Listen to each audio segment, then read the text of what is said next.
Nilgiri MP ராசா கடந்த 2 நாட்களாக பல்வேறு நிகழ்ச்சிகளில் கலந்து கொண்டார். உதகையில் நடைபெற்ற பொதுக்கூட்டம், கோத்தகிரியில் நவீன அண்ணா அறிவகம் திறப்பு, பின் கீழ்கோத்தகிரியில் ஆயிரக்கணக்கானோருக்கு நலத்திட்ட உதவிகளை வழங்கினார். இந்நிகழ்வுகளில் தமிழக அரசின் திட்டங்களையும் முதல்வர் ஸ்டாலின் அவர்களின் திறமையான ஆட்சி குறித்தும் அவர் மக்களுக்கு வழங்கி வரும் பாராட்டுக்குரிய திட்டங்கள் குறித்தும் எடுத்து விளக்கினார். அப்ப ஒரு மனிதனை, ஒரு சமூகத்தை உருவாக்க வேண்டும் என்றால் ஆணுடைய சம்பாத்தியம் மட்டும் போதாது. நல்ல பிள்ளைகளை உருவாக்கணும்னா, நல்ல வீட்டை வச்சுக்கணும்னா, சுத்தமா வச்சுக்கணும், பிள்ளைங்களை படிக்க வைக்கணும், அந்த பிள்ளைங்க சாப்பிட்டுச்சான்னு பார்க்கணும், அந்த பிள்ளைங்களுக்கு பள்ளிக்கூடம் போச்சான்னு பார்க்கணும், திரும்பி வந்துச்சான்னு பார்க்கணும், கெட்டவனோட சேராதுன்னு சொல்லணும், ஒழுங்கா வளர்க்கணும். இந்த குடும்பத்தை உருவாக்குறது அதான் மேக்கிங், ஹவுஸ் மேக்கிங். அத நம்முடைய மதமோ நம்முடைய சாதியோ இந்தியாவில் விடவே விடாது. என்னமோ பெண்கள்னா இழிவானவர்கள், அவங்க எல்லாம் வீட்டை விட்டு வெளியேறக்கூடாது இந்த காலம். அது ஒரு காரணம். அவர்களுக்கும் உரிமை உண்டு. நான் போய் வெளியே போய் 10,000 ரூபாய் சம்பாரிச்சு வந்தேன்னா என்னுடைய பிள்ளைகளை, என்னுடைய வீட்டை பத்திரமா பார்த்துக் கொள்ளக்கூடிய மனைவி இருக்காங்கல்ல, அதுக்கு 10,000 ரூபாய் வேல்யூ. தமிழகத்திலே ஒரு உன்னதமான ஒரு புதுமை திட்டம், ஒரு புதிரான திட்டம். என்ன திட்டம்? தமிழ்நாட்டில் 1 கோடி குடும்பங்கள் இருக்கிறது. வாக்காளர் எண்ணிக்கை இன்னும் கூடுதலாக இருக்கிறது. ஆனால் 1 கோடி குடும்பம் இருக்கிறது.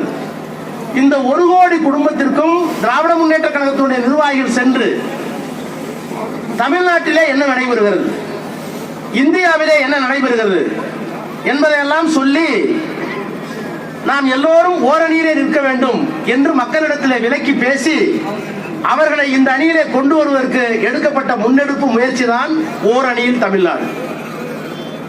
இந்த ஓரணியில் தமிழ்நாட்டுக்கு பின்னாலே நாம் வைக்கின்ற கோரிக்கைகள் என்ன?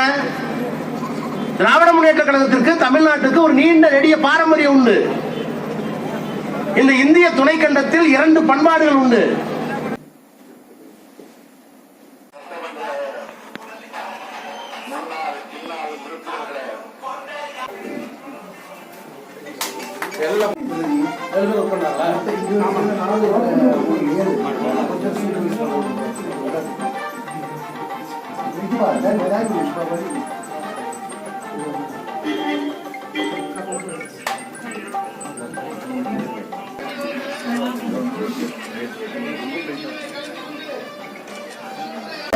சூரியன் உங்களை எல்லாம் கண்டு உங்கள் குறைகளை எல்லாம் கேட்டு நலத்திட்டங்களை அளிப்பதற்காக வந்திருக்கிறார். அண்ணன் ராசா, அண்ணன் ராசா, திராவிட முன்னேற்ற கழகம், திராவிட முன்னேற்ற கழகம்.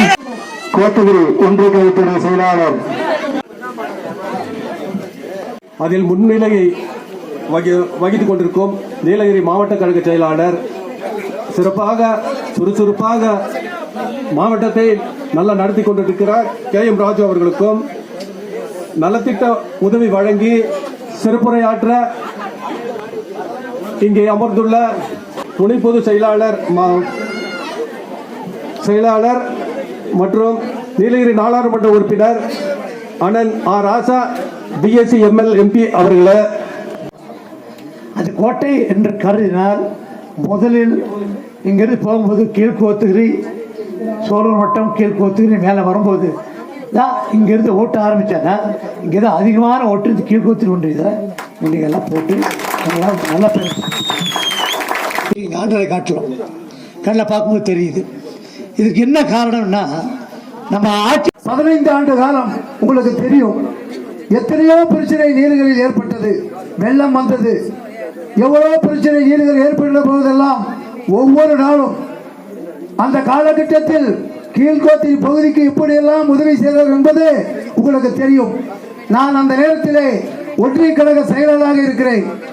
இன்று மாவட்ட கழக செயலாளராக இருக்கின்ற பொழுது அவர் எனக்கு என்ன செய்தார் என்பதற்கு சொல்ல வேண்டிய அளவே இல்லை. திட்டங்களை தீட்டுவது முக்கியம் அல்ல. ஒரு காலத்தில் தொட்டில் குழந்தை திட்டம் என்று ஒரு திட்டத்தை கொண்டு வந்தார்கள். அந்த திட்டம் எங்க இருக்குன்னே தெரியாது. திட்டத்தை தீட்டுகின்ற போது அந்த திட்டம் எத்தனை போய் சேரும், எத்தனை பேருக்கு சேரும், அதனால் இன்னும் ஒரு 10 ஆண்டுகளுக்கு பிறகு அல்லது 50 ஆண்டுகளுக்கு பிறகு ஏன் அடுத்த தலைமுறைக்கு அந்த திட்டத்தால் என்ன பயன் அவருடைய வாழ்க்கை எப்படி மேம்படும், தமிழ்நாட்டினுடைய உரிமைகள் எப்படி பாதுகாக்கப்படும் என்பதையெல்லாம் அறிந்து செயலாற்றுகின்ற ஒரு மாபெரும் தலைவராக இன்றைக்கு அவர் இருக்கிற காரணத்தினால்தான் பீகாருக்கு அழைக்கிறார்கள், கல்கத்தாவிற்கு அழைக்கிறார்கள், டெல்லிக்கு அழைக்கிறார்கள். எங்களுக்கு தேவைப்படுகிறது என்று அவரை வெளியே அழைப்பதற்கு காரணம் நீங்க சொன்னார். மகளிருக்கு உரிமை தொகை விடுபட்ட போனவர்களுக்கு வரும், மீதி வரப்போகுது எல்லாத்துக்கும். ஆனா வீட்டில் என்ன ஒழுங்கா பராமரிச்சு ஒழுக்கமா கொண்டு வந்தது எங்க அம்மா. அப்ப அதுக்கு ஒரு வேல்யூ இருக்கு. அப்ப ஒரு மனிதனை, ஒரு சமூகத்தை உருவாக்க வேண்டும் என்றால் ஆணுடைய சம்பாத்தியம் மட்டும் போதாது.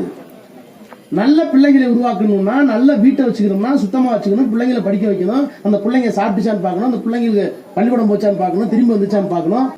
அவர்களுக்கும் உரிமை உண்டு. நான் போய் வெளியே போய் 10,000 ரூபாய் சம்பாதிச்சு வந்தேன்னா என்னுடைய பிள்ளைகளை, என்னுடைய வீட்டை பத்திரமா பார்த்துக் கொள்ளக்கூடிய மனைவி இருக்காங்கல்ல, அதுக்கு 10,000 ரூபாய் வேல்யூ.